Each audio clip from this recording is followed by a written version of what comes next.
principles for peace, which people have really liked, I must say. And these are done not just routinely done, these are done with total consideration and working with the nations that we're talking about. All of these nations have made contributions to those suggestions. I want to thank the leaders of many Arab and Muslim nations for their tremendous support in developing the proposal, along with many of our allies in Europe. Europe has been very much involved, and as I was called by many of the European leaders, most of them saying, is this true? Are you really doing peace in the Middle East? This is the most incredible thing we've heard. Some think it's the biggest thing they've ever heard. They called just to find out, was it just a rumor or is it actually done? And then they said, have you spoken to the Arab leaders? Have you spoken to all of the other leaders that we have to get? A lot of people involved in this one. I also want to thank Prime Minister Netanyahu for agreeing to the plan and for trusting that if we work together, we can bring an end to the death and destruction that we've seen for so many years, decades, even centuries, and begin a new chapter of security, peace, and prosperity for the entire region. And I want to just say that my meetings and dialogue that we had with so many countries, Saudi Arabia as an example, the king is a phenomenal person. The Emir of Qatar, he's incredible people. UAE, and that's MBZ and ABZ.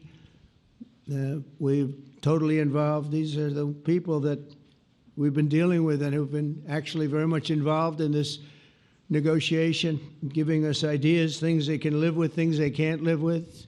Pretty complex. I mean, after 2,000, 3,000 years, whatever it is, I guess it's got to be a little complex, or it would have been done a long time ago. The King of Jordan was with us, as you know, in the United Nations. The President of Turkey, President Erdogan, is a friend of mine, a strong man, but a good man. President of Indonesia, somebody who's an amazing leader, Prabowo. He is an amazing leader and respected by everybody. He was in the room with us. We were together with most of these people that I'm mentioning. Others were by phone or the next day.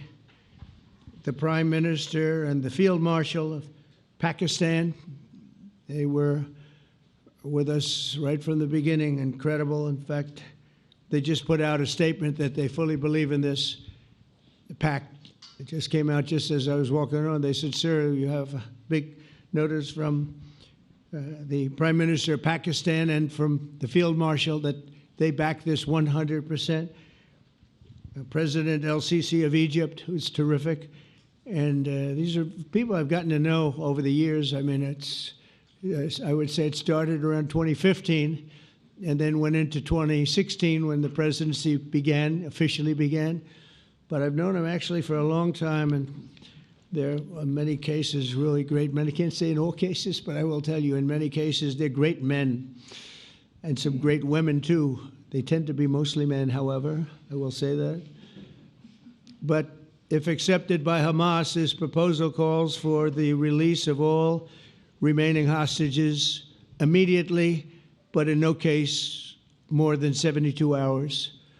So the hostages are coming back, and I hate even saying this from the standpoint, doesn't sound right, but it is so important to the parents. The bodies of the young men, I believe in almost all cases, the young men are coming back immediately. I met with parents. The parents felt as strongly about getting the body of their dead boy back as they did as though the boy were alive and well. It's so important to them. And it means the immediate end to the war itself, not just Gaza. It's the war itself. Under the plan, Arab and Muslim countries have committed, and in writing in many cases, but I actually would take their word for it. The people I mentioned, I'd take their word for it, to demilitarize Gaza, and that's quickly. decommission the military capabilities of Hamas and all other terror organizations. Do that immediately. And we're relying on the countries that I named and others to deal with Hamas. And I'm hearing that Hamas wants to get this done too, and that's a good thing. And destroy all terror infrastructure, including the tunnels, weapons of production facilities. They have a lot of production facilities that we're destroying. They'll also help train local police forces in the areas that we're discussing right now, in particular in and around Gaza, working with the new transitional authority in Gaza. All parties will agree on a timeline for Israeli forces to withdraw in phases. They'll be withdrawing in phases. No more shooting, hopefully, as progress is made toward achieving these goals. Arab and Muslim nations need to be allowed the chance to fulfill these commitments of dealing with Hamas. They have to deal with them because they were the one group that we have not dealt with. I haven't dealt with them. But the Arab countries are going to, and Muslim countries are going to be dealing with Hamas, and I believe they've already been there. I think they probably have an understanding, and they haven't maybe mentioned that, but I would imagine they do. Otherwise, they wouldn't have gone as far as they've gone.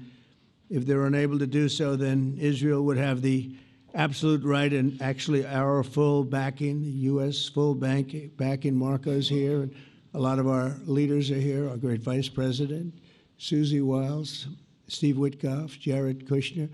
They've been so involved in this process. I don't think anybody else could have done it or even come close. But it's we're right there. We're right there. First time in thousands of years, I think you can probably say, if you really look into it, if you study back, if you're a scholar, you would say thousands of years. Israel would have my full backing to finish the job of destroying the threat of Hamas. But I hope that we're going to have a deal for peace. And if Hamas rejects the deal, which is always possible, they're the only one left. Everyone else has accepted it. But I have a feeling that we're going to have a positive answer. But if not, as you know, Bibi, you'd have our full backing to do what you would have to do. Everyone understands that the ultimate result must be the elimination of any danger posed in the region, and that danger is caused by Hamas. The tyranny of terror has to end, and this is, again, something that we're looking for. This is eternity. This is for forever. To ensure the success of this effort, my plan calls for the creation of a new international oversight body, the Board of Peace, we call it, the Board of Peace, sort of a beautiful name, the Board of Peace, which will be headed, not at my request, believe me, I'm very busy, but we have to make sure this works. The leaders of the Arab world and Israel and everybody involved asked me to do this, so it would be headed by a gentleman known as President Donald J. Trump of the United States. That's what I want, is some extra work to do, but it's so important that I'm willing to do it, and we'll do it right, and we're going to put leaders from other countries on, and leaders that are very distinguished leaders, and we'll have a board, and one of the people that wants to be on the board is the UK former Prime Minister, Tony Blair, good man, very good man, and some others. And they'll be named over the next few days. And it'll be quite the board. Working, everybody wants to be on it now. I don't know if that had anything to do. They named me and everybody else wanted to be on it. I guess they figure, well, he's a soft touch. He'll be easy to deal with. Working with the World Bank and others, it will be responsible for recruiting and training a new government that will be made up of Palestinians, along with highly qualified experts from all around the world. Hamas and other terrorist factions will play no role in the board, but they'll play no role in the governance of Gaza at all, directly or indirectly. As you know, thousands of Hamas Leaders have been killed and soldiers have been killed. And we can never forget October 7th, but thousands have paid the price for that. And now it's time to get our hostages back and get back to trying to build something that's really great and very important. In our meeting today, Prime Minister Netanyahu was very clear about his opposition to a Palestinian state. And he continuously mentions October 7th, and I understand that. Most people do. And I understand and respect his position on many things, but what he's doing today is so good for Israel. I notice that they have large crowds gathering in Israel all the time, and they have my name up. They like me for whatever reason, maybe I don't know, but they do like me. But they say two things: please get the hostages back, and please end the war. They've had it. It's had it. So I think it's a very popular thing you do, because he's a warrior. He doesn't know about getting back to a normal way of life, but he is a warrior, and Israel's lucky to have him.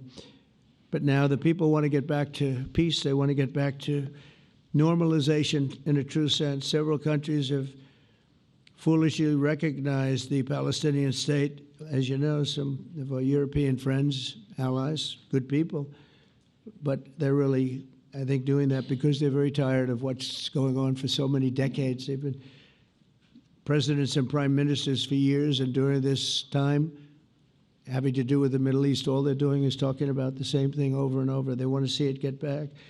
And nobody wants that more than me, or I believe Bibi too. But the people of Israel want it. They really want it. They want the hostages back.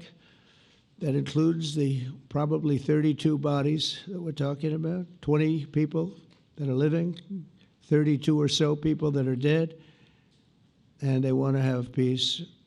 So let us not forget how we got here. Hamas was elected by the Palestinian people. Israel withdrew from Gaza thinking they would live in peace. Remember that a long time ago? They withdrew. They said, you take it. This is our contribution to peace. But that didn't work out. That didn't work out. It was the opposite of peace. They pulled away. They let them have it. And I never forgot that, because I said, that doesn't sound like a good deal to me. As a real estate person, I mean, they gave up the ocean, right? Ron, they gave up the ocean. They said, who would do this deal? And it still didn't work out. They were very generous, actually. And they gave up the most magnificent piece of land in many ways in the Middle East. And they said, all we want to do now is have peace. And that request was not honored. Instead of building a better life for the Palestinians, Hamas diverted resources to build over 400 miles of tunnels and terror infrastructure, rocket production facilities, and hid their military command posts and launch sites in hospitals, schools, and mosques. So if you went after them, you'd be after them, and you wouldn't even realize you ended up knocking out a hospital or school or a mosque.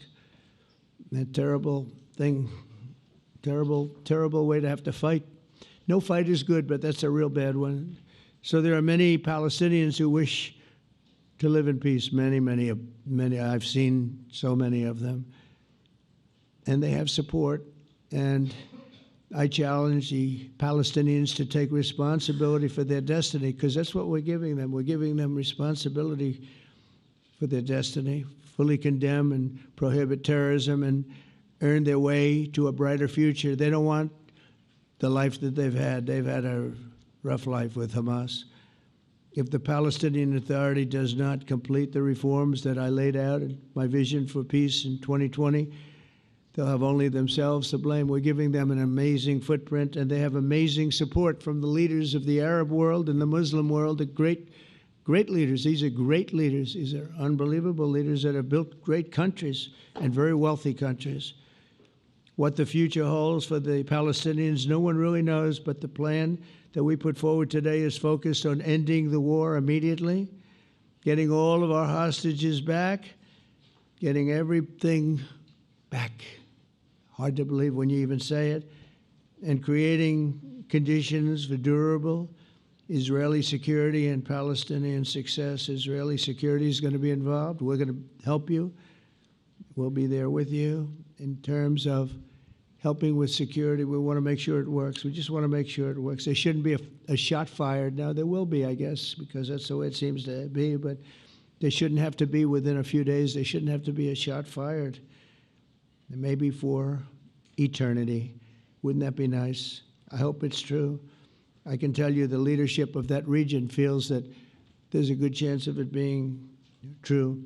So this will lead to this agreement that we're talking about will lead to a sustainable long-term peace.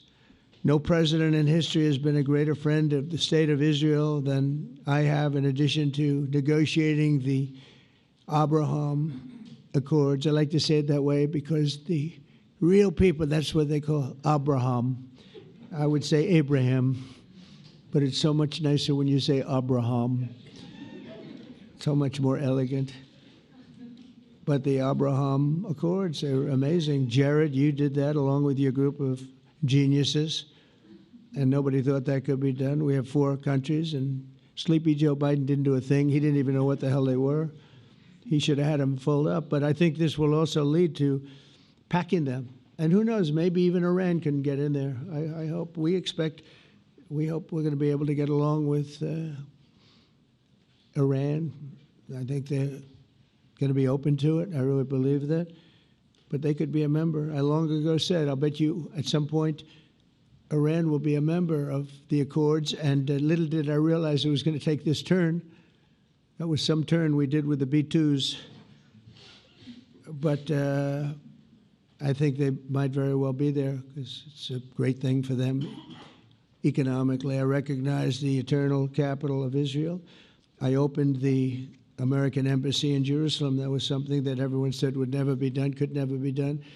Virtually every president for many, many years, for decades, would campaign on making Jerusalem the capital of Israel. They campaigned on it over and over. Is that right, Steve? Is that right? Everyone, and when they got to it, and I understand why now, because it was so, when I got to office, I campaigned on it too. I said, we're going to make it, and then I'd get calls from the leaders of various countries saying, please don't do it, please don't do it, it'll end the whole world, please don't do it. And finally, I just didn't say anything, and I did it. People were calling me before I did it because they heard I was going to do it, and leaders of countries were calling me, and I think it was on a Thursday that I did it, and they'd call me Monday, Tuesday, Wednesday, 3-4 times a day, and I said, tell them I'll call them back on Friday.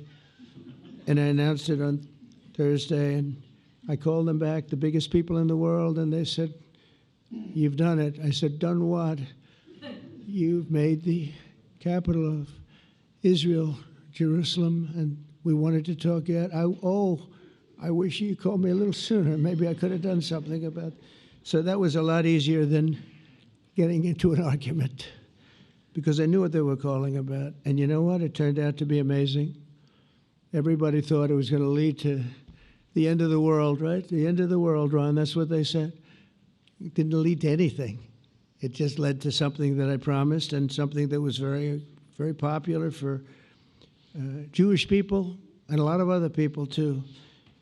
I recognize Israeli sovereignty over the Golan Heights, and I cut taxpayer funding to the corrupt United Nations Relief and Works Agency. And United Nations was interesting because, as you know, a few days ago, they introduced me. Ladies and gentlemen, the President of the United States, I'm looking at my teleprompter, and the thing was dead, stone cold, dead. The thing's up here. I have a long, beautiful speech to make. I'm back 30 feet back, and I'm saying, they're introducing me. There's nothing on my teleprompter.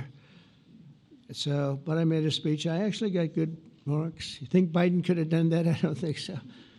I don't think he could have done that. I don't think too many people could have done it. But actually, it was actually more of a speech from my heart, if you want to know the truth. I think it was maybe better in certain ways because it was from the heart. It has to be from the heart. Otherwise, you're in big trouble. But I cut taxpayer funding for that very corrupt United Nations Relief and Works Agency, and nobody thought that would be done, and withdrew from the horrible Iran nuclear deal that was imposed upon Israel by Barack Hussein Obama and Biden. And I don't think Biden knew anything about it, though. I don't think he knows anything about it now, actually, if you ask him. He'd say, what is that? And we obliterated Iran's nuclear enrichment capacity, making it impossible for them to have a nuclear weapon, which they would have had probably in about 2 months from that. But I've never asked Israel to compromise its security, but we had big, strong talk. Nobody's been better to Israel. No president's been better to Israel than Donald Trump. But we had a long, strong talk, Bibi and I, and he understands it's time. It's time. History has shown. And the people of Israel want it. And the people of the Middle East want it. The people of enemies of Israel want it. But they don't have really too many enemies right now. And you know what? Many countries have gained great respect for Israel, for the way they fight, for the job they do, including me. I had respect anyway, but they gained respect. History has shown us that those who have relations with Israel have thrived, while those who have devoted resources and attention toward the destruction and even annihilation of Israel have languished. They haven't done well. Israel is not going anywhere. They're going to coexist with other people and countries in the region, from Syria to Lebanon to Saudi Arabia. The promise of a new Middle East is so clearly within our reach. This is the closest we've ever come to real peace, not fake peace, not political fool's peace. If we can get this difficult problem solved, the opportunities for all within that vast region of this world, it's a vast region, it's unlimited. The Abraham Accords show that all countries are better off when they communicate and work together and embrace new opportunities. I hope Jared and Steve and Susie and Marco and JD, we have great people. I hope you guys are going to work very hard to get these other countries in, because now they have no excuse. There's no longer an excuse. They were somewhere hesitant. And I tell you, the 4 countries that went in, I give them tremendous credit, and it's worked out incredibly well for them. In the same spirit, I'm pleased to report that earlier today we took another important step toward greater understanding in the region. A short time ago, we had a historic phone call in the Oval Office with Prime Minister Tani, who's really a great person. So we had a great talk, and I was on the phone, and Bibi was talking. Prime Minister Al-Thani was of Qatar. They really had a heart-to-heart conversation. It was a great conversation, I thought. It was productive. It was everything that you need to have something turn out to be successful. And I want to thank Bibi, and I want to thank the Prime Minister. It was fantastic.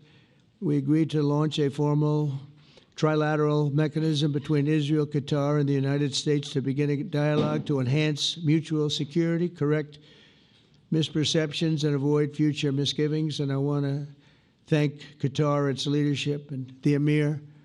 He's a fantastic person. I think, I'm going to be his public relations man, because I know him differently than a lot of people know him. But he wants peace. He wants to see peace. And his people, and they really acknowledge the critical role that they've played as mediator. And again, we're not quite finished. We have to get Hamas, but I think they're going to be able to do that. So now it's time for Hamas to accept the terms of the plan that we've put forward today. And again, this is a different Hamas than we were dealing with, because I guess over 20,000 have been killed. Their leadership has been killed 3 times over.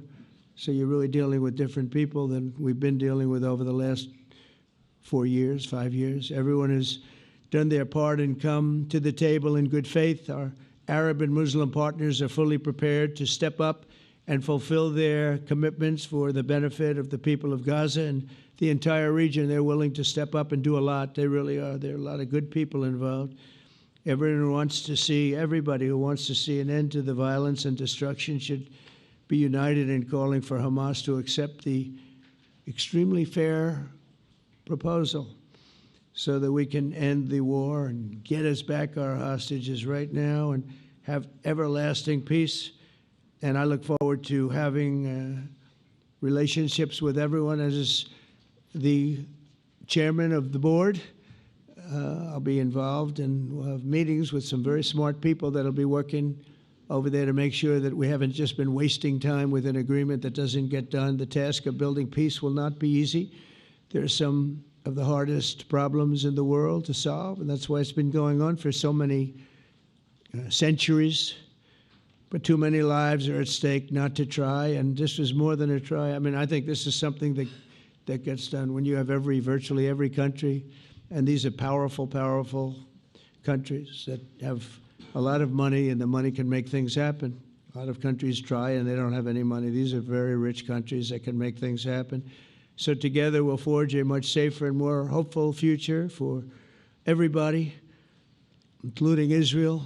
And I want to thank Prime Minister Netanyahu for his partnership. And I want to thank all of the leaders, the kings and the emirs and the presidents and prime ministers, people I mentioned. And they've been absolutely fantastic to work with. And it's just happened very quickly. It's happened from a couple of weeks before I had a meeting, a couple of meetings, but a couple of weeks before we went to the United Nations. And we had some incredible meetings. It all came to place. It all took place, and everybody wanted to be a part of it. I don't have anybody that's saying we don't want anything to do with it. It's just the opposite.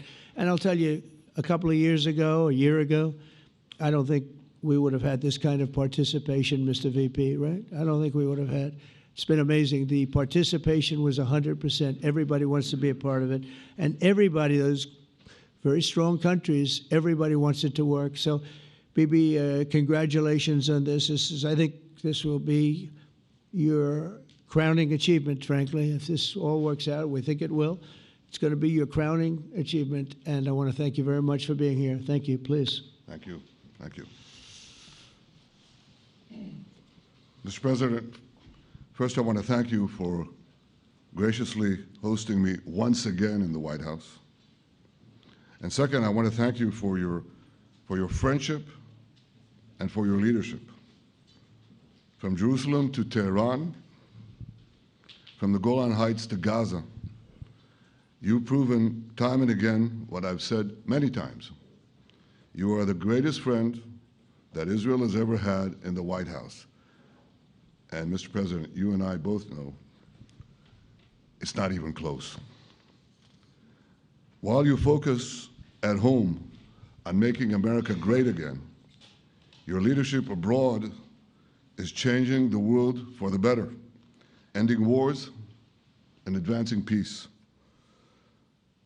I believe that today we're taking a critical step towards both ending the war in Gaza and setting the stage for dramatically advancing peace in the Middle East, and I think beyond the Middle East, in very important Muslim countries. I support your plan to end the war in Gaza, which achieves our war aims.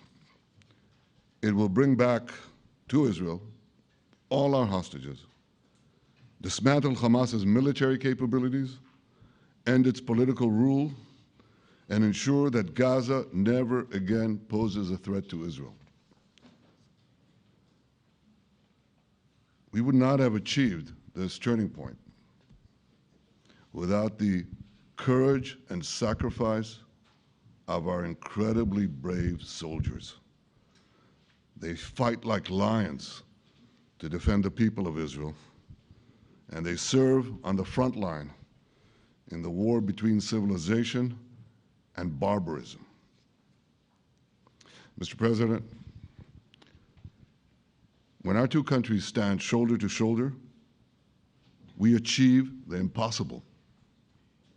Just a few months ago, in Operation Rising Lion and Operation Midnight Hammer, we struck a decisive blow against Iran's nuclear and ballistic missile program. Your bold decision to send those B-2s made the region safer and the world safer. Now, under your leadership, we're taking the next step to win the war and expand the peace. Your plan is consistent with the 5 principles my government set for the end of the war and the day after Hamas. Everybody asks, what is your plan for the day after Hamas? Here's our plan. Pass it in the cabinet. All our hostages, both those who are alive and those who died, all of them will return home immediately. Hamas will be disarmed. Gaza will be demilitarized. Israel will retain security responsibility, including a security perimeter for the foreseeable future.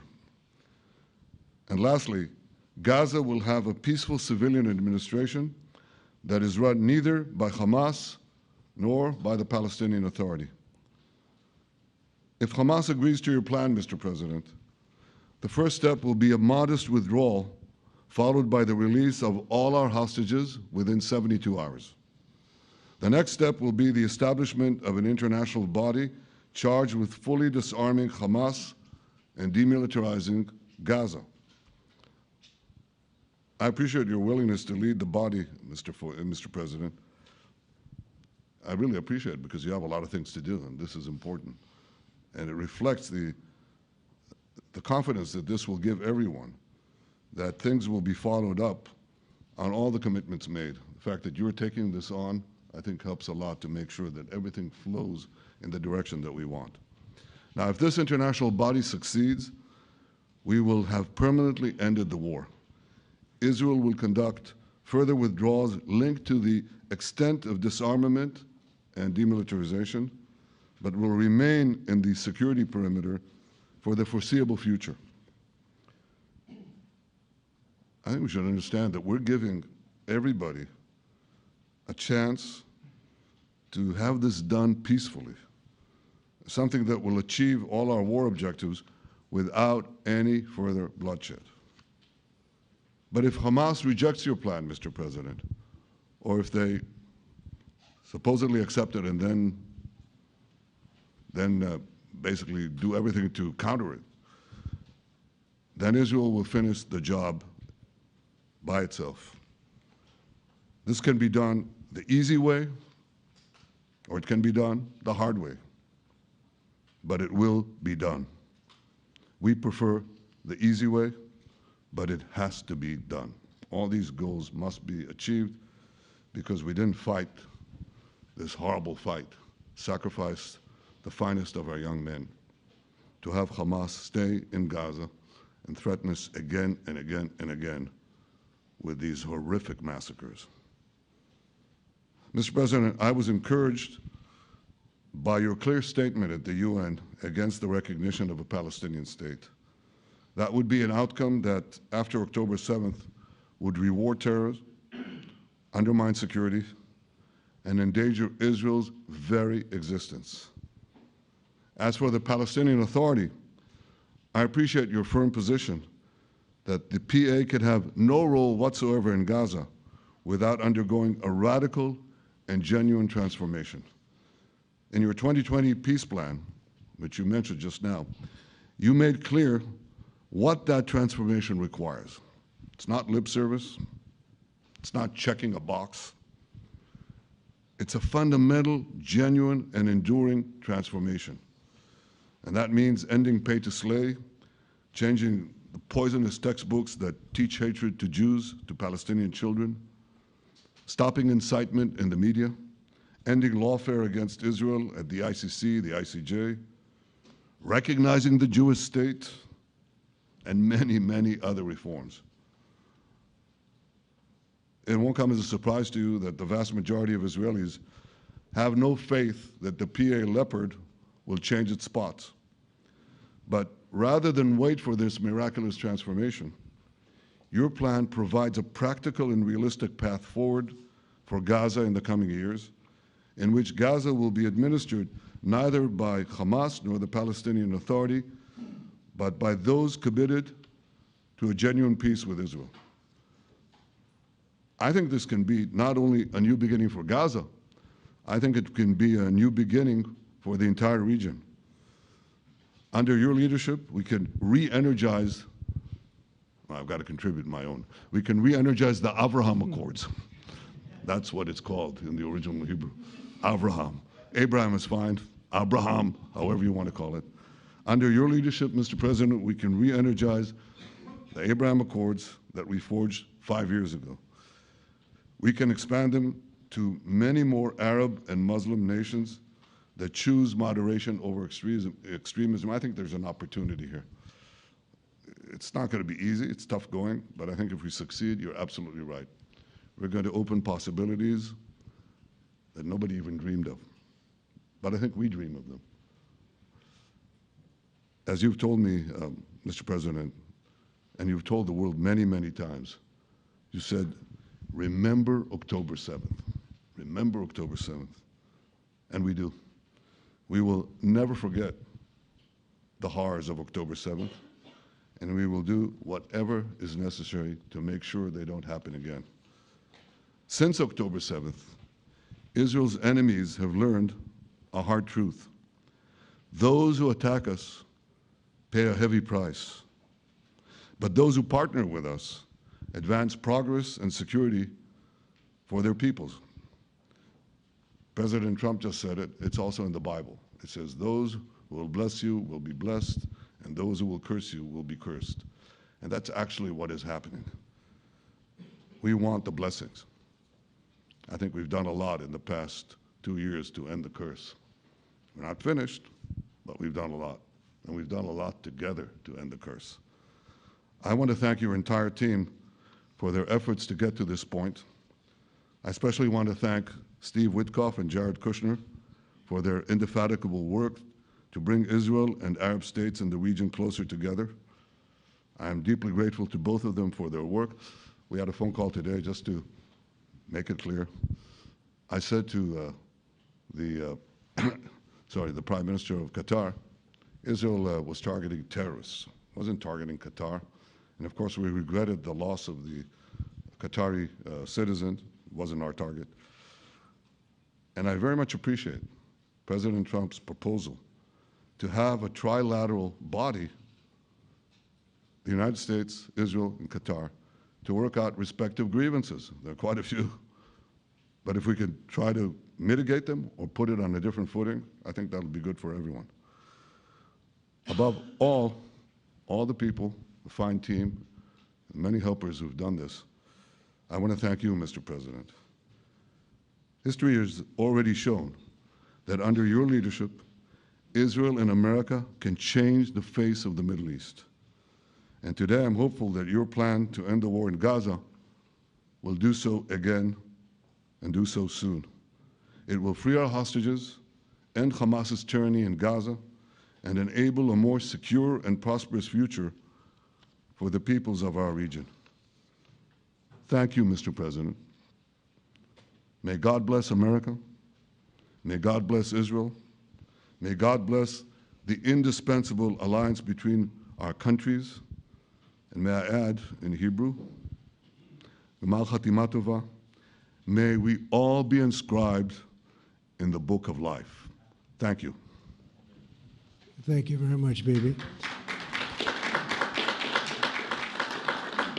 So I think while we wait for these documents to be signed and get everybody in line, I think it maybe is not really appropriate to take questions. I'm meeting with, as you know, a couple of Democrats in a little while about the country, about keeping our country open.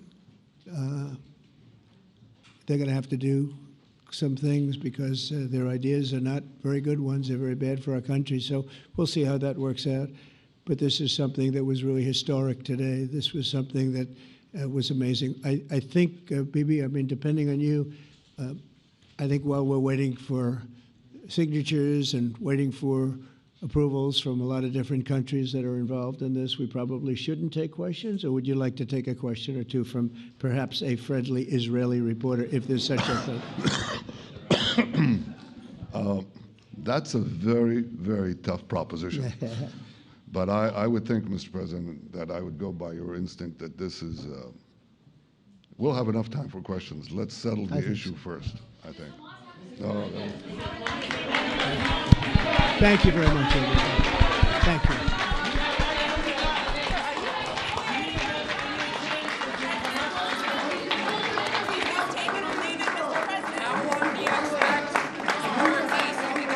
How long